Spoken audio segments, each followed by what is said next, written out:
You believe that the sun is much larger than the earth, that the earth is a roughly spherical planet that rotates on its axis every 24 hours and that revolves around the sun once every 365 days. You believe that you were born on a particular date, that you were born to 2 human parents, and that each of your human parents was born on an earlier date. You believe that other human beings have thoughts and feelings like you do, and that you are not surrounded by humanoid robots. You believe all of these things, and many more, not on the basis of direct observation, which can't by itself tell you very much about the relative size and motion of the sun and the earth, or about your own family history, or about what goes on in the minds of other humans. Instead, these beliefs are mostly based on what you've been told.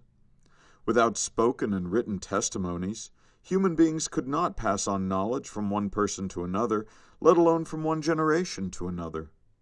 We would know much, much less about the world around us. So learning about a topic by asking an expert on that topic, or appealing to authority, helps us gain knowledge. But it doesn't always. Even the most highly respected authorities can turn out to be wrong. Occasionally this happens because a highly respected authority is dishonest and claims to know something that she or he really doesn't know. Sometimes it happens just because they make a mistake. They think they know when they don't know.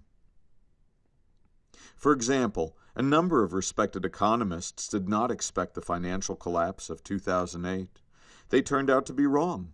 Maybe they were wrong because they were overlooking some important evidence. Maybe they were wrong because they were misinterpreting some of the evidence they had noticed. Or maybe they were wrong simply because they were reasoning carelessly from the total body of their evidence.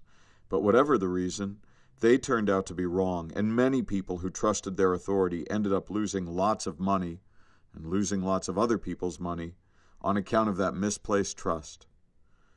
So while appealing to authority can sometimes provide us with valuable knowledge, it also can sometimes be the cause of monumental errors.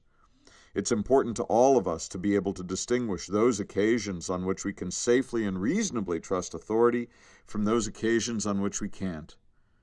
But how do we do that? In order to do that, nothing is more useful than an authority's track record on a particular topic. If someone turns out to perform well in a given situation much of the time, then it's likely that he or she will continue to perform well in that same situation, at least in the near term. And this generalization holds true of the testimony of authorities as much as of anything else. If someone can consistently pick winners in both politics and baseball, then we should probably trust him or her to keep on picking winners in both politics or baseball, though maybe not in other things where his or her track record may be less stellar. If other forecasters have a poorer track record on those same 2 topics, then we shouldn't trust them as much. So whenever you're considering whether to trust the testimony of some authority, the first question to ask yourself is, what's their track record on this topic? And notice that you can apply the very same lesson to yourself. Your instincts tell you that you've just met Mr. Right. But what sort of track record do your instincts have on topics like this one? Have your instincts proven themselves to be worthy of your trust? Just as we judge other people's testimony by their track record, so too we can judge our own instincts by their track record. And this brings us one step closer to an objective view of ourselves and our relation to the world around us.